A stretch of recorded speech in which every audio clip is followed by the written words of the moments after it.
Ladies and gentleman, studio കൊണ്ട് മറ്റൊരു മനോഹരമായ എപ്പിസോഡിലേക്ക് എല്ലാവർക്കും ഹൃദ്യമായ സ്വാഗതം. നമ്മൾ കഴിഞ്ഞ എപ്പിസോഡിൽ ഡെന്റൽ റിലേറ്റഡ് ആയിട്ടുള്ള ഇഷ്യൂസിനെ പറ്റിയും അസുഖങ്ങളെ പറ്റിയാണ് സംസാരിച്ചത്. നമ്മൾ ഇതിൻ്റെ ഒരു എക്സ്റ്റെൻസീവ് വേർഷനെ പറ്റിയാണ് നമ്മളിന്ന് സംസാരിക്കാൻ പോകുന്നത്. ക്യാൻസർ റിലേറ്റഡ് ആയിട്ടുള്ള ഒരു ടോപ്പിക്കാണ് നമ്മളിന്ന് എടുത്തിരിക്കുന്നത്. നമ്മളോടൊപ്പം ഇന്ന് സംസാരിക്കാനുള്ളത് ഡോക്ടർ നവ്യയാണ്. നവ്യ മോണരോഗ വിദഗ്ധയാണ്. അപ്പം നമുക്ക് ഏതൊക്കെ തരത്തിലാണ്, എങ്ങനെയൊക്കെയാണ്, അതിൻ്റെ ക്യൂർ എങ്ങനെയൊക്കെയാണെന്നുള്ള ഒരുപാട് കാര്യങ്ങൾ ചോദിക്കാനുണ്ട്.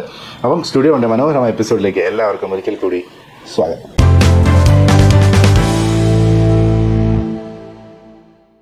അപ്പം നമ്മളോടൊപ്പം എന്നുള്ളത് ഡോക്ടർ നവ്യ LV ആണ്. പെരിയോഡോണ്ടിസ്റ്റ് ആണ്, അതായത് മോണരോഗ വിദഗ്ധയാണ്. അപ്പം നമ്മൾ നേരിട്ട് ടോപ്പിക്കിലേക്ക് കിടക്കണം, കാരണം വളരെ ക്യൂരിയസ് ആയിട്ടുള്ള ടോപ്പിക്സ് ആണ് നമ്മളിന്ന് ചർച്ച ചെയ്യുന്നത്. മോണരോഗവും അതുമായി അനുബന്ധപ്പെട്ട് ഉണ്ടാകുന്ന ക്യാൻസറും ഒക്കെ ആയിട്ട് ബന്ധപ്പെട്ടുള്ള സബ്ജക്ട്സ് ആണ് നമ്മളിന്ന് ചർച്ച ചെയ്യുന്നത്. ഡോക്ടർ, ഏത് പോയിന്റിലാണ് നമ്മൾ ഈ ക്യാൻസർ ആണ് അല്ലെങ്കിൽ ക്യാൻസറിന്റെ ഒരു ആരംഭമാണ് നമ്മൾ തിരിച്ചറിയുന്നത്? സത്യം പറഞ്ഞാല് പല ആളുകൾക്കും വായിലിപ്പോ എന്തെങ്കിലും ഒരു മുറിവുണ്ടായാൽ, അല്ലെങ്കിൽ എന്തെങ്കിലും ഒരു നിറവ്യത്യാസം ഉണ്ടായാൽ, അല്ലെങ്കിൽ എന്തെങ്കിലും ഒരു ഗ്രോത്ത് ഉണ്ടായാലൊക്കെ ക്യാൻസർ ആണെന്ന് തെറ്റിദ്ധരിച്ച് ഭയപ്പെടുന്ന ഒരുപാട് പേരുണ്ട്. അങ്ങനെയുള്ള എല്ലാ മുറിവുകളും എല്ലാ നിറവ്യത്യാസങ്ങളും ക്യാൻസർ ആവണമെന്നില്ല. പക്ഷെ നമ്മൾ എപ്പോഴും ഒരു 2 weeks റൂള് പറയും. അതായത് നമ്മുടെ വായിൽ ഒരു മുറിവുണ്ടായി, അല്ലെങ്കിൽ എന്തെങ്കിലും ഒരു പാടുകൾ ഉണ്ടായി, ഗ്രോത്ത് ഉണ്ടായി, ഇതൊക്കെ ഒരു 2 ആഴ്ചയിലധികമായിട്ട് നമ്മളിപ്പം ഹോം റെമഡീസ് അല്ലെങ്കിൽ ചെറിയ ചെറിയ എന്തെങ്കിലും ടോപ്പിക്കൽ ജെല്ല് പോലെയൊക്കെയുള്ള ട്രീറ്റ്മെന്റ്സ് ഒക്കെ കൊടുത്തിട്ടും ഇതൊരു 2 weeksന് മേളിൽ മാറാതെ നിൽക്കുകയാണെങ്കിൽ തീർച്ചയായും നമ്മളൊരു ഡെന്റിസ്റ്റിനെ കണ്ട് അതെന്താണ് എന്ന് ചെക്ക് ചെയ്ത് ഉറപ്പുവരുത്തേണ്ടതാണ്. ഏതൊക്കെ ടൈപ്പിലാണ് ഈ ഓറൽ ക്യാൻസർ നമ്മൾ ഐഡന്റിഫൈ ചെയ്യുക? അപ്പം നമുക്ക് വായുടെ പല ഭാഗങ്ങളുണ്ടല്ലോ, നാക്ക്, ചുണ്ടിന്റെ ഉൾഭാഗം, അണ്ണാക്ക്, അതുപോലെ വായുടെ മുകൾ ഭാഗം, കവിള്, പല്ലിന്റെ ഭാഗം. അപ്പം ഇതിൽ മോസ്റ്റ് ഒക്കറബിൾ ആയിട്ടുള്ള ക്യാൻസർ ടൈപ്സ് ഏതൊക്കെയായിരിക്കും? കൂടുതലായിട്ടും കാണുന്നത് ഈ നമ്മൾ എന്തെങ്കിലും ഹാബിറ്റ്സ് ഉള്ള, അതായത് സ്മോക്കേഴ്സില്, ടുബാക്കോ, ചൂയിങ് ഒക്കെ ഉള്ളവരില് കൂടുതലും നാവിന്റെ ഇരുവശങ്ങളിലായിട്ട്, ഇല്ലെങ്കിൽ ഫ്ലോർ ഓഫ് ദി മൗത്ത് എന്ന് പറയും, വായുടെ അടിഭാഗത്തായിട്ട്, ഇല്ലെങ്കിൽ കവിളിന്റെ സൈഡില് ഉൾഭാഗത്ത്. പിന്നെ പാൻ ചൂയിങ് ഒക്കെ ഉള്ള ആളുകളിലാണെങ്കിൽ അവർ കൂടുതൽ ഈ ചുണ്ടിന്റെ അകത്തോട്ടായിരിക്കും ഇതിനെ എപ്പോഴും വെക്കുന്നത്. അപ്പൊ സ്ഥിരമായിട്ട് ആ കെമിക്കലിന്റെ കോണ്ടാക്ട് വരുന്ന ആ ചുണ്ടിന്റെ ഉൾഭാഗങ്ങളില്. പിന്നെ അപൂർവം ചില കേസുകളിൽ നമുക്ക് പാലറ്റ്, അണ്ണാക്കിന്റെ ഭാഗങ്ങളിൽ ഒക്കെ നമുക്ക് ക്യാൻസറസ് ലീഷൻസ് കാണാറുണ്ട്.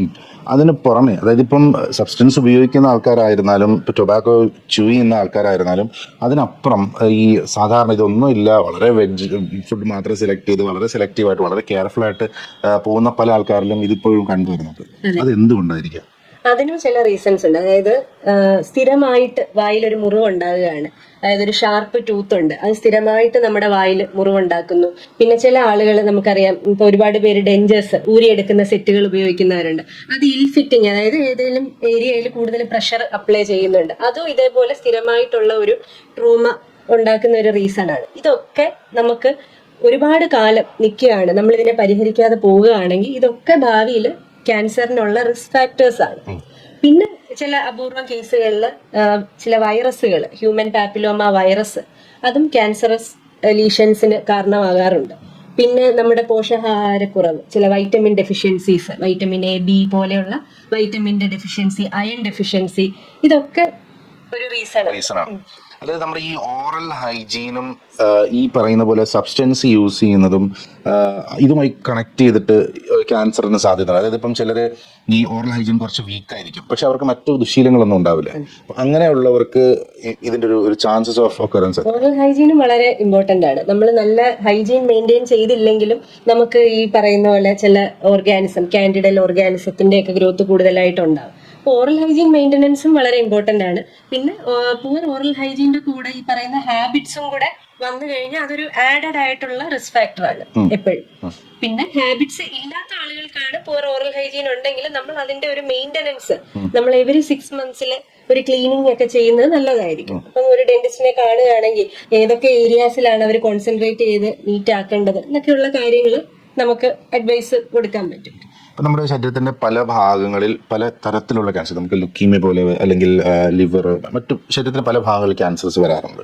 അപ്പം അതുമായി കമ്പയർ ചെയ്യുമ്പോൾ ഓറൽ ക്യാൻസർ എത്ര ഡേഞ്ചറസ് ആണ്? ഓറൽ ക്യാൻസർ നമ്മൾ ഏത് സ്റ്റേജിൽ ഡിറ്റക്ട് ചെയ്യുന്നു എന്നനുസരിച്ചിട്ടാണ് അതിന്റെ ആ ഒരു അപകടകരം നിൽക്കുന്നത്. അതായത് നമ്മളിപ്പം വളരെ ഏർലി സ്റ്റേജസിൽ ഓറൽ ക്യാൻസേഴ്സ് മിക്കവാറും പെയിൻലെസ് ആയിരിക്കും. അപ്പൊ അത് കാരണം തന്നെ ആരും ഇത് ശ്രദ്ധിക്കത്തില്ല. വേദന ഇല്ലല്ലോ, വേറെ പ്രശ്നമൊന്നും ഇല്ലല്ലോ എന്നുള്ള ഇതിൽ അങ്ങനെ പോകും. പക്ഷെ നമുക്കൊരു വേദന വരുന്ന സ്റ്റേജ് എന്നൊക്കെ പറയുമ്പോൾ മിക്കവാറും അതൊരു അഡ്വാൻസ്ഡ് സ്റ്റേജിൽ എത്തിയിട്ടുണ്ടാവും. അങ്ങനെയുള്ള ടൈമിൽ ബാക്കി ശരീരഭാഗങ്ങളിൽ ബാധിക്കുന്ന ക്യാൻസർ പോലെ തന്നെ ഇതും വളരെ അധികം സ്പീഡിലായിരിക്കും മറ്റു ഏരിയകളിലോട്ട് സ്പ്രെഡ് ആവുന്നത്. അപ്പൊ എയർലി ഡിറ്റക്ഷൻ ആണെങ്കിൽ നമുക്ക് ഏറെ കുറെയൊക്കെ അതിന്റെ ആ ഒരു സ്പ്രെഡിനെ പ്രിവെന്റ് ചെയ്ത് നമുക്ക് കൺട്രോൾ ചെയ്ത് നിർത്താൻ സാധിക്കും. അതുപോലെ നമ്മുടെ ശരീരത്തിന്റെ ഏറ്റവും ഇമ്പോർട്ടന്റ് ആയിട്ടുള്ള ഒരു ഭാഗമാണ് നമ്മുടെ തല എന്ന് പറയുന്നത്. തലയിൽ നമ്മുടെ ഏറ്റവും വൈറ്റലായിട്ടുള്ള ഓർഗൻ കൂടിയാണ് നമ്മുടെ വായ എന്ന് പറയുന്നത്. അപ്പം വായിൽ ഒരു ക്യാൻസർ വന്നു കഴിഞ്ഞാൽ പിന്നീട് അതൊരു സ്പ്രെഡിലേക്ക് പോയി കഴിഞ്ഞാൽ അത് ഏറ്റവും കൂടുതൽ അഫക്ട് ചെയ്യാൻ സാധ്യതയുള്ള ഏത് അവയവത്തായിരിക്കും? സാധാരണ ചിലർ പറയും അത് മുകളിലേക്കാണ് സ്പ്രെഡ് ചെയ്യുക, ചിലർ പറയും അത് താഴേക്കാണ് സ്പ്രെഡ് ചെയ്യുക. അങ്ങനെ ഒരു സ്പ്രെഡിന്റെ ഒരു റിസ്ക് ഫാക്ടർ എത്ര തോന്നും? അതിപ്പോ നമ്മൾ പറഞ്ഞല്ലോ, ഇപ്പൊ പല ഏരിയാസിൽ വായിൽ ക്യാൻസറുകൾ വരാം. അതില് എസ്പെഷ്യലി നമ്മുടെ നാവിന്റെ സൈഡുകളിൽ അല്ലെങ്കിൽ വായുടെ അടിഭാഗത്ത് ഫ്ലോർ ഓഫ് ദി മൗത്ത് ഇങ്ങനെയുള്ള റീജിയൻസിൽ വരുന്ന ക്യാൻസറുകൾ എയർലി സ്പ്രെഡ് ഉണ്ടാവും പെട്ടെന്ന്. അതായത് ലിംഫ് നോഡ്സ് എന്ന് പറയാം, നമ്മുടെ ഇവിടെയൊക്കെയുള്ള ലിംഫാറ്റിക് ഡ്രെയിനേജിന് വേണ്ടിയിട്ടുള്ള ലിംഫ് നോഡ്സുകളുണ്ട്. അപ്പൊ ലിംഫ് നോഡ്സിന്റെ എയർലി ഇൻവോൾവ്മെന്റ് വന്നു കഴിഞ്ഞാൽ നമുക്ക് അത് എവിടെയൊക്കെയാണോ ഡ്രെയിൻ ചെയ്യുന്ന ആ ഏരിയയിലോട്ടെല്ലാം സ്പ്രെഡ് ഉണ്ടാവും. അപ്പം യൂഷ്വലി ഈ പറയുന്ന പോലെ താഴോട്ട് തന്നെ ആയിരിക്കും ഡ്രെയിനേജ് അനുസരിച്ചിട്ട് നമ്മുടെ വൈറ്റൽ ഓർഗൻസിലോട്ടൊക്കെ അതിന്റെ സ്പ്രെഡ് ഉണ്ടാവും ഒരു ലേറ്റർ സ്റ്റേജിലോട്ട് പോകുമ്പോൾ.